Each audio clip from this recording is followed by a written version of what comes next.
12,98,788 రూపాయలు ఈరోజు మనం ఏ మండలం ఏ గ్రామం ఉంటారో ఆ నాయకుల ద్వారా మీ అందరూ కూడా చెక్కులు పంపిణీ చేయడం జరిగింది. ఇప్పటివరకు కూడా దాదాపు 94 మందికి మనం ఈ యొక్క సీఎం రిలీఫ్ ఫండ్లు మన కాన్స్టిట్యూన్సీ నుండి తీసుకొచ్చాం. దాదాపు 1,62,145 రూపాయలు ఈరోజు సీఎం రిలీఫ్ ఫండ్ ముఖ్యమంత్రి నారా చంద్రబాబు నాయుడు గారు మనకు ఇచ్చారు. మేము ఒకటే చెప్తున్నాం, గతంలో కూడా మేము కొన్ని కోట్ల రూపాయలు తీసుకొచ్చి సీఎం రిలీఫ్ ఫండ్లు ఇచ్చాం. కానీ తీసుకున్నారా కానీ ఓటు వచ్చినప్పుడు మాత్రం వేయలేకపోయారు. ఎందుకు వేయలేకపోయారో అర్థం కాని పరిస్థితి. ఇదే కాదు, గతంలో ఎవరన్నా మనిషి చనిపోతే పొదుపు ద్వారా మనకు 2 లక్షల రూపాయలు ఇచ్చేవాడు చంద్రన్న బీమా. ఆ డబ్బులు కూడా చాలా మందికి ఇచ్చాం. కానీ ఎలక్షన్లో ఎందుకు ఓటు వేయలేకపోయారో అర్థం కానిటువంటి పరిస్థితి. గతంలో మీ ఊళ్ళో సిమెంట్ రోడ్లు మ్యాక్సిమం వేసాం, కానీ మీరు ఓట్ చేయలేదు. అలాగే లింక్ రోడ్లు వేసాం, కానీ మీరు ఓట్ చేయలేదు. లోన్లు ఇచ్చాం, లోన్ ఇచ్చేవాడు అడ్డసారి 17 లోన్ తీసుకున్నాడు. ఇప్పించిన నాయకులు అడిగేటువంటి ధైర్యం లేదు. ఎందువల్ల నాకు అర్థం కాని పరిస్థితి. పనిచేసే వాళ్ళని మీరు వృధాగా ఊరుకున్నారు. కాబట్టి గత 5 సంవత్సరాల్లో ఎన్ని ఇబ్బందులు కూడా ఇబ్బందులు పడ్డారు. ప్రతి ఒక్కరు సాధారణ ప్రజలను కూడా ఇబ్బందులు పడ్డారు. ఎందుకంటే పనిచేసేటువంటి నాయకులు చంద్రబాబు నాయుడు గారిని ఊరుకున్నందుకు మీ అందరూ కూడా ఒక శిక్షగా అది ఈ రాష్ట్రాన్ని సర్వనాశనం చేసింది. రాష్ట్రం అప్పుడు పోదైపోయింది.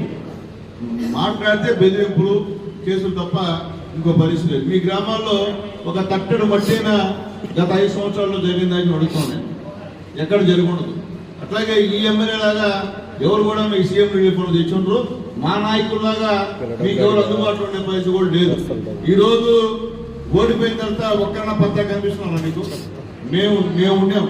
ఓడిపోయినా ఇదే ఆఫీసులో ఇక్కడ నుంచే వచ్చిన వాళ్ళకి సమాధానం చెప్తా మేమందరం ఉన్నాం. మేడం, నేను చెప్పేది ఒకటే, మీకు ఎవరైతే కష్టకాలంలో ఆదుకుంటారో అలాంటి వాళ్ళని గుర్తుపెట్టుకుని మీకు పుణ్యం. అంతేగాని చంద్రబాబు నాయుడు గారు 50 నుంచి లక్ష రూపాయలు 10 లక్షలు 15 లక్షలు తీసుకొని ఎలక్షన్లు మాత్రం వేయకుండా పోతే మాత్రం అది పాపం అని చెప్పి నేను తెలియజేస్తున్నాను. అది మంచి పద్ధతి కాదు. ఎవరు ఒక్క సీఎం రిలీఫ్ ఫండ్ గత 5 సంవత్సరాలు వచ్చిందా చెప్పండి, మనస్ఫూర్తిగా మీరు చెప్పండి. ఒక్కరికి కూడా వచ్చినటువంటి దాఖలాలు లేవు. కానీ మేము గెలిచినప్పటి నుంచి పేదవాళ్ళ కోసం ఇదే పనిగా సీఎం రిలీఫ్ ఫండ్ తీసుకొస్తున్నాం. అలాగే ఎల్ఓసి ఎవరికైనా ఆరోగ్యం సరిలేకపోతే అది 10 లక్షలైనా 15 లక్షలైనా 20 లక్షలైనా హాస్పిటల్లోకి ఎస్టిమేషన్ తీసుకొస్తే మేము 3 రోజుల లోపల ఆ హాస్పిటల్కి సంబంధించినటువంటి ఎల్ఓసిని తీసుకొచ్చి చంద్రబాబు నాయుడు గారు ఇస్తున్నారు. ఎందుకు చెప్తున్నానంటే మీకు అందరికీ కూడా గుర్తుపెట్టుకోండి. ఏదో ఇక్కడ వస్తున్నారు, ఏదో తీసుకుంటున్నారు, వెళ్ళిపోవడం కాదు.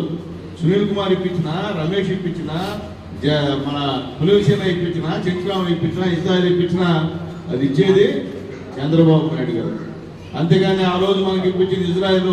కాబట్టి ఇజ్రాయల్ మాట ఏంటంటే కుదిరే కట్టలేదు. ఇచ్చింది మీకు చంద్రబాబు. ఇజ్రాయల్ ఉండొచ్చు, దగ్గర ఉండొచ్చు, సునీల్ కుమార్ దగ్గర ఉండొచ్చు, సునీల్ కుమార్ ఎమ్మెల్యే కావచ్చు, చంద్రబాబు నాయుడు ముఖ్యమంత్రి కాకపోతే మీకు ఆ డబ్బులు రావు. కాబట్టి రేపు ఓట్లు వేసినప్పుడు మా ఇక్కడ ఇచ్చే వాళ్ళ ప్రకారం మీరు ఓటు వేయద్దు. చంద్రబాబు నాయుడు గారు ఓటు వేయమంటే వీళ్ళందరూ వాళ్ళు ఓటు వేయండి. అంతేకాని లిస్ట్ ప్రకారం వీళ్ళు వేరే వెళ్ళిపోయి వాళ్ళ ఓటు వేస్తే మీకు పాపం. అయితే గుర్తుపెట్టుకోవచ్చు, ఇది మా డబ్బులు కాదు, ఇది చంద్రబాబు నాయుడు గారు సంబంధించినటువంటి ప్రాపర్టీ. ఆయన ఇస్తున్నాడు. రేపు మీకు ఇల్లు ఇచ్చిన చంద్రబాబు నాయుడు గారు పుణ్యం, ఇంకెవరు కాదని చెప్పి నేను మళ్ళీ తెలియజేస్తున్నాను. అలాగే వచ్చే నెల నుంచి మీ ఇళ్లలో ఎంతమంది చదువుతున్నారో అందరికి కూడా 15,000 రూపాయలు తల్లికి వందనం అనేటువంటి ప్రోగ్రాం చెప్పారు బాబు గారు. అవన్నీ కూడా ఇంప్రూవ్మెంట్ అవుతాయి. అలాగే ఆగస్టు 15 నుంచి ఆడవాళ్ళకి అందరూ కూడా ఫ్రీ బస్, అది కూడా చంద్రబాబు నాయుడు గారు ఆల్రెడీ చెప్పారు. ఆగస్టు 15 నుంచి ఇంప్రూవ్మెంట్ అవుతుందని చెప్పి తెలియజేస్తున్నారు. అలాగే ఆల్రెడీ గ్యాస్ సిలిండర్ ఆల్రెడీ మీకు ఇచ్చారు. అలాగే పెన్షన్ 3,000 నుంచి 4,000కి పెంచాం. 200 పెన్షన్ రాజశేఖర రెడ్డి గారు ఇస్తుంటే పెన్షన్ ప్రవేశపెట్టిందే నందమూరి తారక రామారావు గారు. 200 పెన్షన్ రాజశేఖర రెడ్డి గారు ఇస్తుంటే 2,000 చేసినట్టు 1,000 రూపాయలు 2,000 చేసినటువంటి మంచి మనిషి నారా చంద్రబాబు నాయుడు గారు అని చెప్పి గుర్తు చేసుకోమని చెప్పి నేను తెలియజేస్తున్నాను. ఎందుకంటే పనిచేసిన వాళ్ళని, పేదవాళ్ళకి సహాయం చేసిన వాళ్ళని ఎప్పుడు మర్చిపోతుంది అని చెప్పి మిమ్మల్ని రిక్వెస్ట్ చేస్తున్నాను. కాబట్టి నేనేదో సునీల్ కుమార్ వచ్చాడు, మేము పోయాము, డబ్బులు చొప్పులు వచ్చాయి కాబట్టి వచ్చి తీసుకున్నాం కాదు. దాని వెనకాల చంద్రబాబు నాయుడు గారు బొమ్మలు పెట్టుకోవాలి. గుర్తుపెట్టుకోండి. మీరు ఆరోగ్యం బాగాలేకపోతే మీ కుటుంబంలో పరిస్థితి బాగాలేదు కాబట్టి ముఖ్యమంత్రి గారు సహాయం చేస్తున్నారు. పరిస్థితి బాగున్నోడికి సహాయం చేయాల్సిన అవసరం లేదు. ఎట్టైనా డబ్బులు వస్తాయి, కానీ మనలాంటి రోజులకు డబ్బులు రావాలంటే చాలా కష్టం. కాబట్టి అది చంద్రబాబు నాయుడు ఇస్తున్న విషయాన్ని గుర్తుపెట్టుకోమని చెప్పి నేను అందరూ రిక్వెస్ట్ చేస్తున్నా. నాయకులు కూడా మళ్ళీ రిక్వెస్ట్ చేస్తున్నా, మీరేదో గెలిచిపోయినామని చెప్పి పేదవాళ్ళని పట్టించుకోకుండా పోతే మాత్రం రేపు మీకు స్థానిక సంస్థ ఎలక్షన్స్లో మీరెవరు పైకి రాలేరు, గెలవరు. దాంట్లో మొహమాటం లేదు. మీరు మనం చేసిన పనులు చెప్పి మనం నమ్మి ఓట్లు వేసిన వాళ్ళకి మీరందరూ కూడా కోఆపరేట్ చేసి వాళ్ళతో మాట్లాడాల్సిన బాధ్యత నాయకుల మీద ఉంది. అంతేగాని గెలిచిన తర్వాత మీ సొంత పనులు చేసుకునే కదులేదు పార్టీ.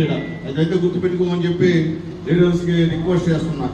మన ఓటు వేసిన పేదవాళ్ళని గుర్తుపెట్టుకుంటే మళ్ళీ మనం వాళ్ళు గుర్తుపెట్టుకుంటారు. రేపు మీరు వాళ్ళు చెక్ ఇచ్చేసి ఓటు వేసేసి రేపు మంచి వాళ్ళు మర్చిపోతారు.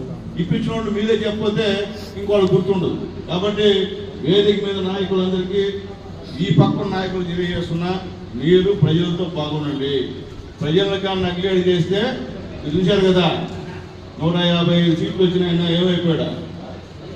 ఆ పరిస్థితి మనం తెచ్చుకోవద్దు. ఈరోజు మోడీ గారి పుణ్యం, పవన్ కళ్యాణ్ గారి సహాయ సహకారాలు, అలాగే ముఖ్యంగా చంద్రబాబు నాయుడు గారి పనితీరు, లోకేష్ బాబు గారి యువగల పాదయాత్ర వల్ల మనం గెలిచాం. మనం ఏదో గెలిచాం, ఇది మన వర్క్ కాదు, గుర్తుపెట్టుకోండి బ్రదర్స్, లీడర్స్. నేను మళ్ళీ చెప్పిన లీడర్స్ అందరూ కూడా మొహమాటం లేదు. మీరు మనం చేసిన పనులు చెప్పి మనం నమ్మి ఓట్లు వేసిన వాళ్ళకి మీరందరూ కూడా కోఆపరేట్ చేసి వాళ్ళతో మాట్లాడాల్సిన బాధ్యత నాయకుల మీద ఉంది. అంతేగాని గెలిచిన తర్వాత మీ సొంత పనులు చేసుకునే కదులేదు పార్టీ. అదైతే గుర్తుపెట్టుకోమని చెప్పి లీడర్స్కి రిక్వెస్ట్ చేస్తున్నా. మన ఓటు వేసిన పేదవాళ్ళని గుర్తుపెట్టుకుంటే మళ్ళీ మనం వాళ్ళు గుర్తుపెట్టుకుంటారు. రేపు మీరు వాళ్ళు చెక్ ఇచ్చేసి ఓటు వేసేసి రేపు మంచి వాళ్ళు మర్చిపోతారు. ఇప్పించిన వాళ్ళు మీరే చెప్పకపోతే ఇంకోళ్ళు గుర్తుండదు. కాబట్టి వేదిక మీద నాయకులందరికీ ఈ పక్కన నాయకులు తెలియజేస్తున్నా, మీరు ప్రజలతో బాగుండండి. ప్రజల కాడ నగ్లేడి చేస్తే చూశారు కదా, 155 సీట్లు వచ్చినాయన్నా ఏమైపోయాడా? ఆ పరిస్థితి మనం తెచ్చుకోవద్దు. ఈరోజు మోడీ గారి పుణ్యం, పవన్ కళ్యాణ్ గారి సహాయ సహకారాలు, అలాగే ముఖ్యంగా చంద్రబాబు నాయుడు గారి పనితీరు, లోకేష్ బాబు గారి యువగల పాదయాత్ర వల్ల మనం గెలిచాం. మనం ఏదో గెలిచాం, ఇది మన వర్క్ కాదు, గుర్తుపెట్టుకోండి బ్రదర్స్, లీడర్స్. నేను మళ్ళీ చెప్పిన లీడర్స్ అందరూ కూడా ఏదో మీ మొఖాలు చూసో నా మొఖాలు చూసి ఓటే ప్రజలు చంద్రబాబు నాయుడు గారి నమ్మకంతో, మోడీ గారి నమ్మకంతో, పవన్ కళ్యాణ్ గారి నమ్మకంతో మనకు ఓట్లు వేశారు. అది గుర్తుపెట్టుకోండి. అంతే తప్ప మా వల్ల ఒరిగిపోయింది, మా వల్ల ఎంత కొడుకు అయిందంటే కుదిరే కథ కాదని చెప్పి నేను తెలియజేస్తున్నాను. కాబట్టి గెలిపించినటువంటి పేదవాళ్ళని గుర్తుపెట్టుకొని వాళ్ళకి పనిచేయండి, దయచేసి మళ్ళీ చెప్తున్నాను. అట్లాగే పార్టీ కష్టకాలంలో 5 సంవత్సరాలు మనతో ఎవరు వెన్నంటి ఉన్నారో వాళ్ళకి మీరు సహాయం చేయండి. ఏ లోన్ ఇచ్చినా మనకు కాదు లోను, పార్టీకి నిలబడిన పేదవాడికి లోను. అంతేకాని నేను ఊర్లో ఉన్నాను నాకు లోన్ అంటే అది నేనేం లేదు. నేను చెప్పిన మళ్ళీ చెప్తున్నా, మీకు పేదవాడిని చూపించండి, పార్టీ కార్యకర్తలు చూపించండి, బూత్ కమిటీ కన్వీనర్లు చూపించండి, కేఎస్ఎస్ని చూపించండి, వాళ్ళకి ఇస్తా. అంతేకాని మీరు సొంతంగా తీసుకుని ఇచ్చే సమస్య మళ్ళీ చెప్తున్నా. మీరు సొంతంగా మా బంధువు, మా అన్న, మా తమ్ముడు ఇవ్వండి, నేను దాంట్లో మొహమాటం కూడా లేదు. కాబట్టి నిజమైన వాడికి ఇస్తేనే రేపు మనకు ఓట్లు పడతాయి. కాబట్టి ఆలోచించుకోమని చెప్పి నాయకులందరూ కూడా రిక్వెస్ట్ చేస్తున్నా. రేపు రాబోయే రోజుల్లో అన్ని మారిపోయినా కొన్ని అయితే కొత్త కమిటీలు వచ్చేటువంటి కార్యక్రమం ఉంది. దానికి అందరితో మాట్లాడే ఆ కమిటీలు కూడా చేస్తాం. అలాగే ఇంకా కూడా కమిటీస్ చాలా వరకు వేసాం, కానీ కొన్ని ఇంకా పూర్తి కాల. ఆ మండలాలు టౌన్ అయితే బాగా వీక్గా ఉంది. టౌన్లో దయచేసి అధ్యక్షుల వారు, మాజీ అధ్యక్షుల వారు దగ్గరుండి వార్డు కమిటీ చేయాల్సిన అవసరం ఉంది. రోడ్ల మండలం ఓవర్ అయిపోయినట్టే ఉంది. అట్లాగే చిలకూరు బ్యాలెన్స్ ఉంది, చిట్టమూరు ఓవర్, కోట అయిపోయింది నాకు తెలిసి, చిట్టమూరు అయిపోయింది, వాకాడు బ్యాలెన్స్ ఉంది, చిలకూరు మండలం బ్యాలెన్స్ ఉంది. కాబట్టి దయచేసి త్వరగా మీరు వేస్తే మీద వంటి మండల కమిటీ కూడా వేస్తాం. అవి వేసినంత మండల కమిటీ లేదు, అది గుర్తుపెట్టుకోండి. దయచేసి ఇదంతా కమిటీలు వేస్తేనే మండల కమిటీలు, లేకపోతే ఇబ్బంది అవుతుందని చెప్పి తెలియజేస్తున్నా. అలాగే కేఎస్ఎస్ని మంచి వాళ్ళని పెట్టుకోమని చెప్పి తెలియజేస్తాను. నిన్న కూడా చెప్పాను నేను, రేపు పెన్షన్ కావాలంటే సెలక్షన్ కేఎస్ఎస్ వాళ్ళది, వేరే వాళ్ళది కాదు, గుర్తుపెట్టుకోండి.